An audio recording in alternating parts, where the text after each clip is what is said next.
O'zbekistonda muvaffaqiyat qozonish uchun Yaponiyadan olishimiz mumkin bo'lgan 3 ta ish yuritish odatlari.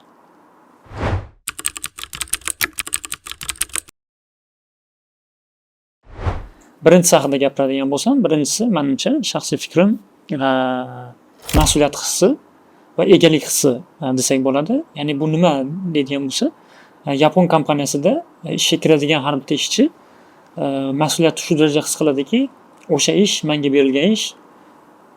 Agar shuni qilmasam men butun kompaniyaning faoliyati to'xtab qoladi. Masalan, oddiy tasavvur qilaylik, bitta Toyotada ishlaydigan bitta sekretar ayol yoki bo'lmasa sekretar qiz deydigan bo'lsak, aslida o'ylab qarasangiz, Toyotaga o'xshagan juda katta kompaniyani oddiy bitta sekretarligini qilayotgan bo'lishi mumkin, lekin shu yapon ayoli shu darajada mas'uliyat his qiladiki, agar deydi, men bugun mana shu soatda telefon bo'ladigan qo'ng'iroqni olmasam, butun Toyotaning ishi to'xtab qoladi deydigan darajadagi mas'uliyatni his qilishadi. Ya'ni bu nima deydigan bo'lsa, Yaponiyadagi ishchilar o'zini kompaniyasiga oilasidek qaraydi, ya'ni mas'uliyatni juda qattiq his qiladi. Va bu albatta mas'uliyatni his qilish va sense of ownership deydi, egalik hissi u bekorga paydo bo'lib qolmaydi. Albatta yaponlar shunga yarasha o'zini ishchisini juda ham qattiq hurmat qiladi va juda ham qattiq himoya qiladi. Bu nafaqat qonunlar bilan himoyalangan Yaponiya davlatida, balki kompaniyadagi ichki muhitida, ichki tartib-qoidalardan ham zo'r himoyalangan. Masalan, juda ko'pchilik Yaponiyada ishlab yurganlar yaxshi bilishadi. Yaponiyada oylikning ichiga sizni yashashingiz xarajati, sizni qatnashishingiz xarajati, yillik 2 martalik bonus, kerak bo'lsa farzandlaringizga yoki bo'lmasa o'sha oilangiz a'zolariga ba'zi bir yordam, moddiy yordam degan juda ham katta paketlari bor. Ya'ni bundan keyin albatta ishchi o'sha kompaniyaga nisbatan juda sadoqat hissi paydo bo'ladi va o'sha deyarli juda ko'pchilik hozir o'zgarayotgan bo'lishi mumkin, lekin juda ko'pchilik Yapon bitta kompaniyaga kirgandan keyin umr davomida o'sha kompaniyada ishlaydi. Ya'ni bu menimcha juda ham bir yaxshi ishlash madaniyati hisoblanadi va O'zbekistonda shu narsani joriy qilishimiz mumkin.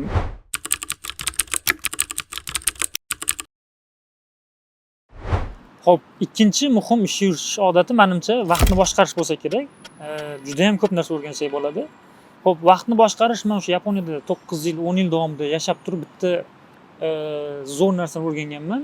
Bu nima deydigan bo'lsa, 10 minut oldin degan qoidani o'rganganman. Ya'niki O'zbekistonda o'qib yurgan paytlarimda nima bo'lgan?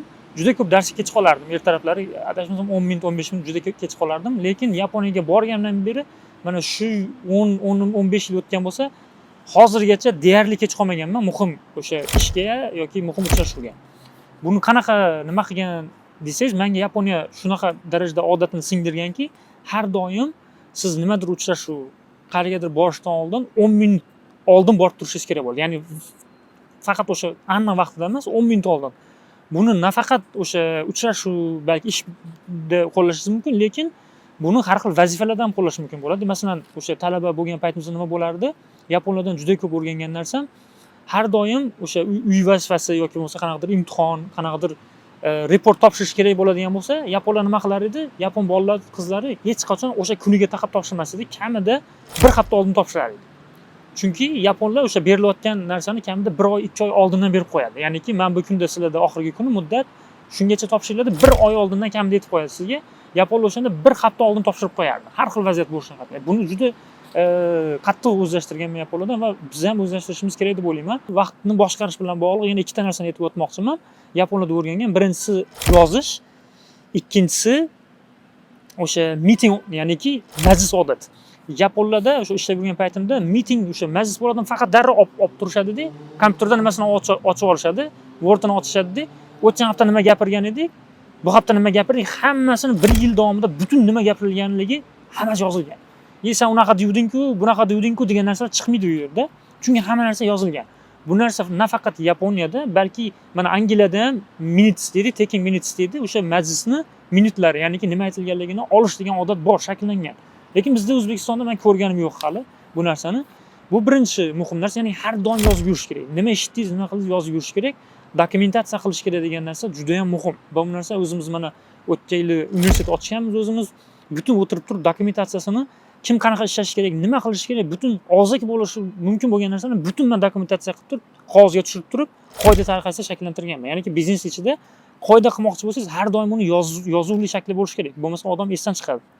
shu narsani yozib qo'yib, kerak bo'lsa ko'rinadigan joyga qo'yib qo'yish kerak. Bu yapon odati.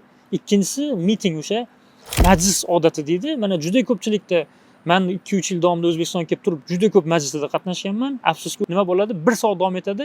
Haqiqiy gaplashadigan gap 10 minut aslida. Lekin 50 minutimiz bekor isrof ketgan bo'ladi. Nega?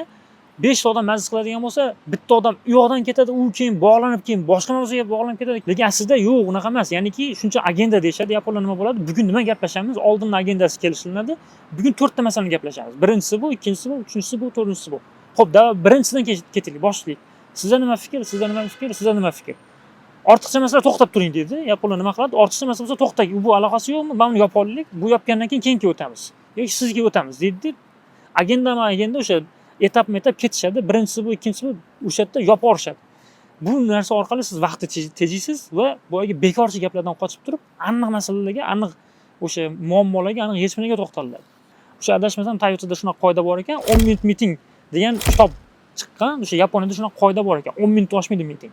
Agar 10 minut, 15-20 minut bo'lib ketadigan bo'lsa, necha million dollar zarar ko'rar ekan. Toyota kompaniyasi. Bu narsani biz singdirishimiz kerak o'zimizga.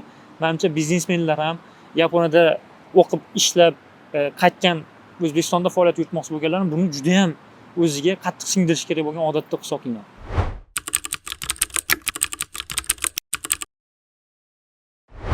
Xo'p, uchinchi Yaponiyadagi ish yuritish odatlari bu tartib intizom deb o'ylayman. Ya'ni tartib intizom nafaqat kompaniya ichida, balki butun jamiyatda ham shakllangan. Mana juda ko'pchilik guvohi bo'lgan bo'lsa kerak, o'sha futbol qanaqadir musobaqalarida yapon komandasi kelib, muxlislar keladigan bo'lsa, har doim o'sha o'tirgan joylarini chiroyli qilib tozalab, chiroyli qilib, kerak bo'lsa o'sha axlatlarigacha nima qilib o'zlari bilan olib ketishadi. Bu juda ham Yaponiyada shakllangan odatlardan bittasi va undan tashqari muhim kompaniya ichidagi odatlardan bittasi bo'ysunuvchanlik. Ya'niki tartib intizom bu albatta o'sha boshliqqa bo'ysunish bilan boshlanadi. Asosiysi qaysi ma'nodaki, bu yaponlar jamiyatda shunaqa bir tizim shakllantirgan.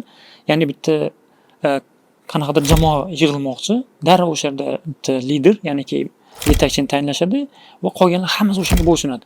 U yerda yo'q bunaqa edi yoki bunaqa bo'ladimi fikrlab beriladi, lekin hech qachon o'shanga qarshi chiqishni ko'rmadim. Men to'g'risi jamiyatdan bitta misol beraman. Mana biz futbolda xalqaro talabalar bilan yaponlar birlashgan holda bitta futbol klubini tashkil qilganmiz. Nagoyada o'qib yurgan paytlarimda. O'shanda nima bo'lar edi? Biz chet elliklar yig'ilib bitta komanda qilib turib lider tanlamoqchi bo'lganimizda bittasini tayinlardik, lekin bu yerdan biz chiqib turib, bunaqa qilaylik, masalan 5 minut qilaylik, keyin boshqa odamlar 10 minut bo'lsin, yo 2 ta goldan qilaylik, 3 ta goldan qilaylik degan tortishuvlarga turar edi. Lekin yaponlarda nima bo'ladi? Bitta tayinlashadi. O'sha nima deydi? "Hey, kelinglar" desa, katta odamlar hammasi yugurib turib, birlashib turib, o'sha nima desa darrov bo'ysunishardi. Bu juda ham meni hayratlantirgan to'g'risi va bu narsani keyin kompaniyada ko'rganman. Haqiqatan ham bitta guruh bo'ladigan bo'lsa, yig'ilib turib bitta lider tayinlashadi va qolganlar hammasi o'shani aytganiga bo'ysunadi. Albatta o'sha yerda fikr bildiriladi, erkin fikrlar aytiladi, takliflar aytiladi, unda muammo yo'q, lekin bo'ysunishi juda ham yaponlarda mashhur va juda ham bir effektivniy hisoblanadi. Bu narsa menimcha vaqtni tejaydi, har xil tortishuvlarni oldini oladi va tezroq natija ko'rsatishga muhim asos hisoblanadi. Va bundan tashqari ikkinchisi muhim bo'lgan bir tartib intizom ish bilan bog'liq. Bu Horenso deb ataladi. Ya'ni Yaponiyada bu narsani, bu Horenso sistemasini tizimini bilmaydigan odam bo'lmasa kerak menimcha. Ishga kirishda har bitta yangi ishchiga bu narsa o'rgatiladi. Xo'p, Horenso o'zi nima deydigan bo'lsa, o'sha hokoku, ya'ni aytib qo'yish, report deydi-ku, berish, aytish, qanaqadir yangilik nimadir bo'ladigan bo'lsa, renraku, ya'niki aloqa qilish, ya'niki nimadir muammo chiqib qoldi yoki siz nimadir bilan ushlanib tashqarida bo'lib qoldingiz, aytib qo'yasiz har doim ishlarga va o'sha deydi, dan ya'niki maslahat qilish. Mana shu 3 ta, ya'niki har doim natijani yoki bo'lmasa o'sha progressni aytib turish, muammo bo'lgan paytda aloqaga chiqish va nimadir tushunmovchilik bo'lganda yoki boshqa masala bo'lgan paytda maslahat qilish degan sistemasini birlashtirgan holda yaponlar Horenso deb shu 3 ta so'zni bosh harflarni olib turib birlashtirib bu narsani sistematik tarzda ish muhitiga joriy qilishgan. Ya'niki sani bizda ko'pchilikda muammo bor. Mana O'zbekistonda kim nima qilib yurganini bilmaydi, hattoki boshlig'i ham bilmaydi. Shuning uchun har 2 kundan bir keladida, "Sen nima qilyapsan? Sen nima qilyapsan? Ana nima bo'ldi? Bu nima bo'ldi?" Boy tartibsizlik juda ham rivojlangan. Hech qachon bir sistematik tarzda yo'lga qo'yilmagan. Shuning uchun ham boshliq uni ishlamayapti deb o'ylaydi ishchini. Aslida u nimadir ish qilib yurgan bo'ladi, lekin hech kimga aytmagan u yoki bo'lmasa boshliq u narsani bilmagan. Bu ishxonani ichida tartibsizlik yoki bo'lmasa ishonchsizlikni keltirib chiqaradi. Agar bu sistemani o'zimizga olib turib qanaqadir mahalliylashtirib o'rnatadigan bo'lsak, menimcha biznes yuritishda ham juda ham men tushunmovchiliklarni, har xil ishonchsizliklarni oldini olgan bo'lamiz deb o'ylayman.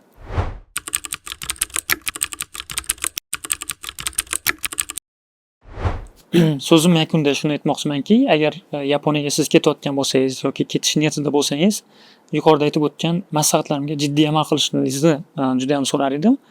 Nega? Chunki bu narsa ikki jihatdan muhim. Birinchisi, siz Yaponiyadagi muvaffaqiyatingizga juda katta hissa qo'shadi. Ikkinchisi, Yaponiyada o'rganib turib, O'zbekistonga qaytayotgan paytda juda katta muvaffaqiyatga hissa qo'shadi.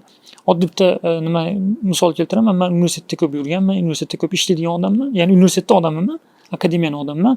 Shuning uchun ko'p talabalarga aytamanki, agar siz Yaponiyadan mana shu aytgan 3 ta narsani, ya'ni hech bo'lmasa ish yuritish odati, ish yuritish madaniyatini, vaqtni boshqarishni, boya aytib o'tdim, o'sha mitingda, uchrashuvlarda yoki yozish, vaqtni boshqarish, tartib intizom va yuqorida aytib o'tgan mas'uliyat hissini siz o'rganadigan bo'lsangiz, nafaqat Yaponiyada, balki O'zbekistonga qaytgan paytda ham juda ham o'sha o'zingizni ishingizni oldi odam bo'lasiz. Chunki mana shu hozir O'zbekiston muhitida biznesda ham deysizmi, kompaniyalardan ham, davlat tashkilotlaridan ham mana shu narsa yetmaydi bizga. Ya'ni ish yuritish odatlarini yaxshi shakllantirmaganmiz. Shuning uchun Yaponiyaga borganda diqqat bilan kuzatib yaponlarni, kerak narsalarni olib turib, effektiv bo'lgan narsalarni o'rganib, O'zbekistonga qaytgan paytda joriy qilsangiz, menimcha juda ham oldi, o'zingizni sohangizni oldi odamlar bo'lasiz deb o'ylayman.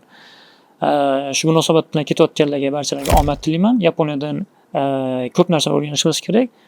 Siz ham yaxshi narsalarni o'rganib, kerak narsalarni olib, O'zbekistonga qaytib, O'zbekistonning kelajagi uchun hissa qo'shishlaringizni tarafdoriman. Rahmat kattadan.